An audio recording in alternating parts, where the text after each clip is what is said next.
Examining wrestling stories and matches through the eyes of game plans, adjustments, intangibles, and analytics. This is the series. Previously on the series, Steve Austin and The Rock met for the first time in their storied careers at In Your House D-Generation X. The veteran Austin overwhelmed the young Rock en route to a near blowout victory where he didn't even need to take off his ring jacket. In the 3 months since Austin and Rock met at In Your House, both men were on an upward trajectory. One night after defeating Rock at In Your House, Austin handed him the Intercontinental Championship, turning his focus to the WWF Championship. Austin would go on to win the Royal Rumble, last eliminating Rock to earn a shot at the WWF Championship at WrestleMania 14. While Austin was going after the WWF Championship, Rock was out to prove himself that he was a worthy Intercontinental Champion despite being handed the title. He was doing so by challenging himself against the world's most dangerous man, Ken Shamrock. Less than a week before the biggest matches of their respective careers, Austin and Rock met again on the March 17, 1998 episode of WWF Raw. Rock was looking to halt Austin's momentum and make a statement by beating a man who handed him the Intercontinental Championship. Austin was looking to prove he could still be the Intercontinental Champion if he wanted to be, but he had his eyes on a larger prize. Rock enters with members of the Nation of Domination. The Farouk is absent after Rock accidentally hit him with a chair earlier in the evening. Not only is that one less man for The Rock to throw under the bus and in Austin's way, it's an extra mental strain as there is some obvious infighting among the nation. No truck for Austin in this one, and once he gets in the ring, he immediately checks on the numbers disadvantage. Austin knows he's not going to get The Rock one-on-one, and already has a game plan mapped out for how to fight off the attacks that'll be coming at all angles. He wisely doesn't bother doing this four corners pose, and never takes his sights off The Rock.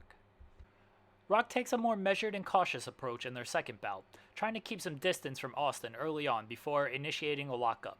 Rock powers Austin into the corner, but Austin turns things around and surprisingly gives a clean break and a double bird on top. Another lockup, and Rock shows some improved technique as he grabs a headlock before transitioning into a hammerlock.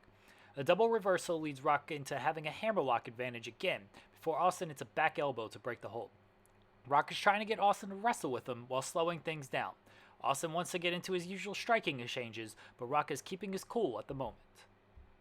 Rock grabs another headlock, and when Austin shoots him off, Rock explodes with a shoulder tackle. The strength, athleticism, and technique advantages are all showing up early for The Rock. In the first match, he immediately engaged in a firefight once Austin hit the ring. This is a more measured approach, and has allowed him to keep Austin off balance. Rock makes the mistake of taunting Austin with a middle finger, giving Austin motivation and space to fire off a series of rights before whipping him into the ropes. Austin lowers his head too early, and Rock manages to catch him with a field goal kick, followed by a clothesline. Instead of trying to keep Austin grounded, Rock throws a few right hands, and though they are knocking Austin down, it's an open invitation to engage in a striking exchange for Austin. After taking a few Austin rights, Rock tries to course correct by grabbing a headlock. Austin shoots him off and is knocked down again with a shoulder tackle. Rock hits the ropes, and Austin throws off the timing by rolling into him, forcing Rock to leap over. Rock comes off the other side and is caught with a trademark Thez press, rapid-fire punches, and a driving elbow. Austin goes for a stunner, but Rock wisely pushes away and goes to the outside to regroup. Austin had the momentum on his side and felt he could catch Rock off guard with a quick strike stunner, but Rock still had his senses about him enough to know he was still in danger. As Rock regroups with D'Lo Brown and Kama, Austin takes it upon himself to strike first by attacking Mark Henry. Austin is smart enough to know that Rock will use the numbers to his advantage at some point, so he decides to get the jump on things. It's a smart tactic by Austin, and takes away one bullet in Rock's chamber as he was banking on the help. Austin manages to cut off Rock as he comes around the corner and continues his attack in the corner with stomps as Rock begs off. The Rock has shown improvement since their first match. We're seeing Austin operate on a new level as well.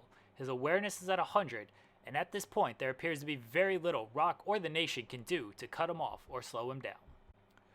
Rock heads to the outside again and tries to take a lap around the ring with Henry by his side, but it's Austin who gives chase. Austin notices there are only 2 men in front of him and senses 2 coming around the back. He pauses to grab a chair and dares Kama or D'Lo to come at him. Austin finally loses focus enough to where Rock hits him in the back of the head. Rock continues attack on the floor with stomps and dropping Austin face first into the railing and into the steps. The numbers game is finally caught up to Austin, and even though he hasn't been physically attacked by the Nation, he's had his attention pulled multiple directions long enough to where Rock could take advantage. Back in the ring, Rock continues to wear on Austin with strikes and choking him with his boot in the corner, taking full use of the 5 count. Rock distracts the ref so Henry can do some damage from the outside. Now we're seeing Rock implement more of his offense and utilizing his teammates in ways that we were expecting coming into the match. Austin finds a little hope with a sleeper, but Rock breaks it by backing him into the corner and delivering more punches. Rock hits a scoop slam and delivers the people's elbow, but doesn't take off the elbow pad, which cushions the blow. Rock made the same mistake in the first bout, and though he makes a good cover, he hesitated for just a moment, and his lack of technique on the people's elbow cost him. Rock tries to restrict the breathing of Austin with a chin lock, but Austin fights out and delivers a series of rights. Austin builds momentum by coming off the ropes, and D'Lo misses a trip attempt that proves costly as Austin hits a shoulder block. Austin goes off the ropes again, and much like Austin did earlier, Rock trips him up by rolling into him, forcing Austin to jump over, hit the other side, and be greeted with a knee to the midsection.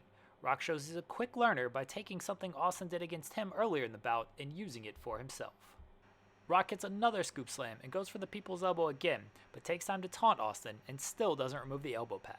Rock misses the elbow, so the elbow pad remaining on actually benefits him, and he beats Austin up to his feet to remain in control with a couple of punches. Rock takes his eye off the ball briefly, arguing with the referee and loading up too much on a punch, allowing Austin to cut him off and land a flurry of punches on his own. Rock reverses a whip into the corner, but Austin explodes out with a clothesline, followed by 2 more. Austin shoots Rock into the ropes, but lowers his head too early again and is once again caught with a field goal kick to the chest. Much like he did earlier, Rock tries for a clothesline, but now Austin has him scouted and he cuts him off with a kick to the gut, followed by the stunner for the victory. Though Rock improved from their first bout, Austin was operating at a different level ahead of WrestleMania 14. He knew what Rock was going to throw at him and adjusted in real time to pick up the victory.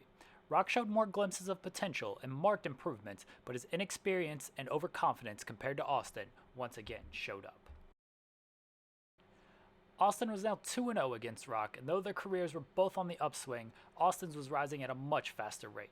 Austin was about to main event the biggest show of the year, while Rock still had plenty to prove following this loss.